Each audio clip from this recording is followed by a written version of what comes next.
नमस्कार दोस्तों, सभी सरकारी कर्मचारी, राज्य कर्मचारी और ईपीएस 95 पेंशन धारकों के लिए इस वक्त की बहुत ही बड़ी और इम्पोर्टेंट खबरें निकलकर सामने आ चुकी है, जिसके बारे में दोस्तों आज की इस वीडियो के अंदर बात करने वाले हैं। जी हाँ दोस्तों, पेंशन धारकों की पेंशन, महंगाई भत्ते के भुगतान, अधिक भुगतान की वसूली को लेकर आरबीआई ने हाल फिलहाल में आप सभी के लिए बड़े दिशा निर्देश जारी किए हैं। इसके बारे में भी दोस्तों आज की इस वीडियो के अंदर बात करेंगे। साथ ही दोस्तों ईपीएस 95 हायर पेंशन पर हाल फिलहाल में बड़ी खबर आ रही है। ईपीएस 95 उच्च पेंशन योजना का विकल्प चुनने वालों के साथ कर्मचारी भविष्य निधि संगठन कर रहा है डिनायल ऑफ जस्टिस, यानी कि यहाँ पर जो है आप सभी के लिए इसको लेकर बड़ी खबर है। साथ ही दोस्तों यहाँ पर केंद्रीय कर्मचारियों के लिए बड़ी खुशखबरी है। आखिर किस दिन आप सभी के लिए 8वां वेतन आयोग लागू होगा, इसको लेकर भी हाल फिलहाल में बड़ी खुशखबरी आई है। इसके बारे में भी आज की इस वीडियो के अंदर बात करेंगे। वही दोस्तों ईपीएस 95 हायर पेंशन पर ईपीएफओ फंस चुका है। आरोपों की इस पर लगातार बारिश हो रही है।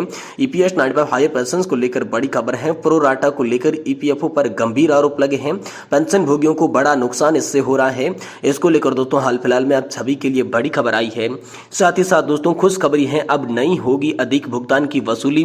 केंद्रीय कर्मचारियों और पेंशन धारकों के लिए बड़ा तोहफा है। केंद्र सरकार का आदेश आज जारी हो चुका है। इसके लिए पेंशन धारकों और केंद्रीय कर्मचारियों के लिए बड़ी खुशखबरी है। अब दोस्तों यहाँ पर अधिक भुगतान की नहीं होगी वसूली। केंद्र सरकार ने इसके लिए बड़े आदेश जारी कर दिए हैं।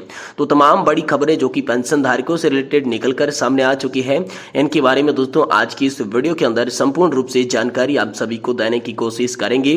इसलिए आप सभी से निवेदन करते हैं कि दोस्तों आज की इस वीडियो को आप लास्ट तक जरूर देखिएगा। साथ ही अगर हमारे चैनल पर पहली बार विजिट कर रही हैं तो दोस्तों हमारे चैनल को भी सब्सक्राइब जरूर कर लीजिएगा। तो चलिए खबरों का सिलसिला शुरू करते हैं।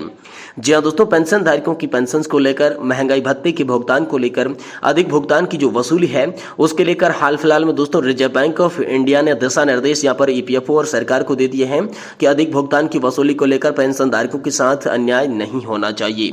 साथ ही दोस्तों अगली बड़ी खबर की बात करें तो ईपीएस 95 हायर पेंशन को लेकर बड़ी खबर है। ईपीएस 95 उच्च पेंशन योजना का विकल्प पर दोस्तों यहाँ पर जो है कर्मचारी भविष्य निधि संगठन कर रहा है डिनायल ऑफ जस्टिस। जी दोस्तों, इसमें यहाँ पर जो आप सभी के लिए बात करें तो पेंशन भोगियों ने ईपीएफओ के उस फैसले पर सवाल उठाया है जिसमें पेंशन योग्य वेतन की गणना की तरीके को पिछले 12 महीनों के औसत वेतन से बदलकर 60 महीनों के औसत वेतन करने का फैसला किया गया था। यानी कि दोस्तों बात आप सभी के लिए यहाँ पर पेंशनधारक तब नाराज होते हैं जब दोस्तों आप सभी को पेंशन जो है अंतिम 12 महीनों के औसत वेतन में मिलती थी और उसे बदलकर अब अंतिम 60 महीनों के औसत वेतन पर कर दी है, जिसके तहत दोस्तों यहाँ पर पहले से भी कम पेंशन मिल रही थी, लेकिन अब 60 महीनों के औसत वेतन पर देखा जाए तो इससे भी यहाँ पर जो है पेंशन आप सभी के लिए घटकर आ सकती है। इसको लेकर दोस्तों पेंशन धारकों में काफी नाराजगी यहाँ पर कर्मचारी भविष्य निधि संगठन के प्रति देखने को मिली है। साथ ही दोस्तों अगली बड़ी खबर की बात करें तो यहाँ पर केंद्रीय कर्मचारियों और पेंशन भोगियों के लिए बड़ी खुशखबरी है। आखिर दोस्तों आप सभी के लिए 8वें वेतन आयोग को लेकर बड़ी खुशखबरी आ चुकी है।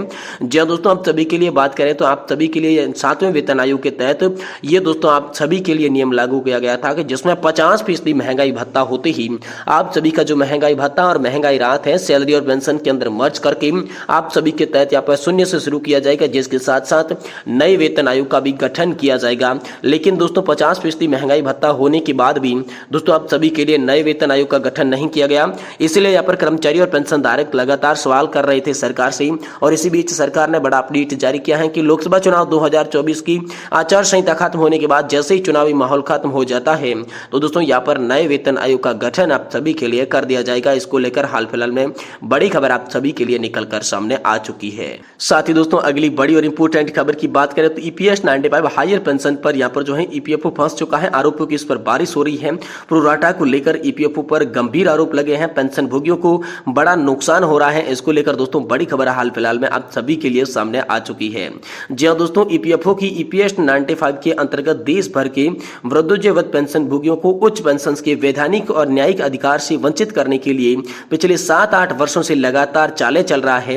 ये बात पेंशनर्स कल्याण कुमार सिन्हा ने मीडिया रिपोर्ट्स के आधार पर बताई है। दोस्तों उनका कहना है कि ईपीएफओ उच्चतम न्यायालय और विभिन्न उच्च न्यायालयों के फैसलों के बावजूद भी अलग अलग अधिसूचनाएं जारी कर पेंशनधारकों को उच्च पेंशन के लाभ से वंचित करने की चालें हाल फिलहाल में चल रहा है। जॉइंट ऑप्शन के आधार पर ईपीएफओ द्वारा जारी डिमांड नोट के आधार पर रकम जमा करने के बावजूद रकम लौटाने, फॉर्म लौटाने जैसे हथकंडों के साथ भी ये प्रो राटा का अवैध प्रावधान ये साबित करता है कि ईपीएफओ पेंशनधारकों को उनके न्यायपूर्ण पेंशन से वंचित रखने की कोशिशें लगातार जारी रख रहा है। दोस्तों पेंशनर्स ने केरल के समाचार पत्र मलयालम मनोरमा की रिपोर्ट के संज्ञान को लेकर बताया कि ईपीएफओ ने पिछले साल तक प्रो राटा पद्धति लागू किए बिना ही उच्च पेंशन की अनुमति दे दी थी। तो दोस्तों उच्च पेंशन की आखिर गणना कैसे होती है, क्या होती है? तो हालांकि दोस्तों ईपीएफओ स्वयं मान चुका है कि पेंशन योजना में सामान्य पेंशन मामलों के लिए इस्तेमाल किए जाने वाले प्रो राटा आधार के अलावा उच्च पेंशन की गणना करने के लिए कोई अलग से फॉर्मूला नहीं है, वही फॉर्मूला रहने वाला है। साथ ही सुप्रीम कोर्ट के फैसले के बाद भी दोस्तों ये माहौल चल रहा है उच्च पेंशन के भुगतान को आदेश यानी कि दोस्तों पीपीओ ईपीएफओ के पेंशनर्स पोर्टल पर भी उपलब्ध है। पेंशन मामले में 4/11/2022 को सुप्रीम कोर्ट ने फैसले के बाद भी ऐसी उच्च पेंशन दी गई जिसमें पिछले महीने तक ये पेंशन उसी दर पर दी जाती रही है और यह इस बात का स्पष्ट प्रमाण है कि उच्च पेंशन योजना की आनुपातिक प्रावधान यानी कि प्रो राटा का उद्देश्य बिल्कुल भी नहीं था। इसमें दोस्तों पेंशन धारकों को गुमराह करने का ये उद्देश्य यहाँ पर जो है ईपीएफओ लगातार हथकंडा अपना रहा है, ऐसा दोस्तों पेंशन धारकों की तरफ से प्रतिक्रिया हाल फिलहाल में देखने को मिल रही है। साथ ही दोस्तों बड़ी खुशखबरी है आप सभी के लिए, अब नहीं होगी अधिक भुगतान की वसूली। केंद्रीय कर्मचारियों और पेंशन धारकों को तोहफा, केंद्र सरकार का आदेश इसके लिए जारी हो चुका है। जी दोस्तों बड़ी खुशखबरी है, अधिक भुगतान की आप सभी के लिए वसूली नहीं होगी। केंद्र सरकार ने आदेश जारी करके पेंशन धारकों और कर्मचारियों को यहाँ पर बड़ी खुशखबरी दे दी है। जी हाँ दोस्तों, कर्मचारियों और पेंशन धारकों को अधिक भुगतान हुआ है तो उनकी वसूली माफी को लेकर केंद्र सरकार के वित्त मंत्रालय व विभाग के द्वारा महत्वपूर्ण सर्कुलर जारी किया गया है। कर्मचारी जब रिटायर हो जाता है तो उसके बाद भी उनको अधिक भुगतान की वसूली की नोटिस आती है। ऐसे में पेंशन भोगी परेशान हो जाते हैं, उनकी कोई गलती नहीं रहती है फिर भी वसूली की नोटिस क्यों आते हैं। ऐसे में आपके लिए बहुत ही बड़ी खुशखबरी आ चुकी है।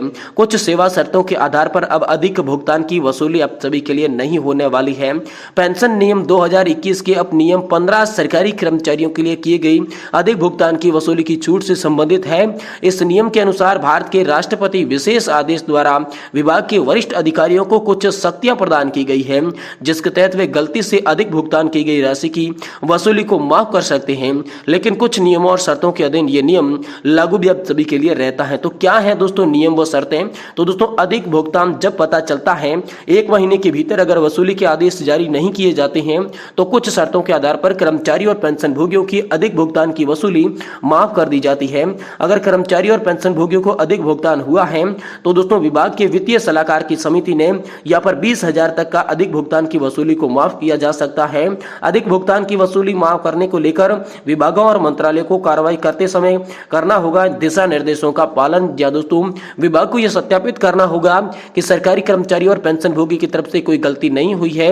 अगर किसी विभाग और मंत्रालय को लगता है कि अधिक भुगतान विभाग और मंत्रालय की गलती से हुआ है तो दोस्तों डीओपीटी के दिशा निर्देशों के अनुसार कर्मचारियों और पेंशन भोगियों से अधिक भुगतान की वसूली नहीं की जा सकती।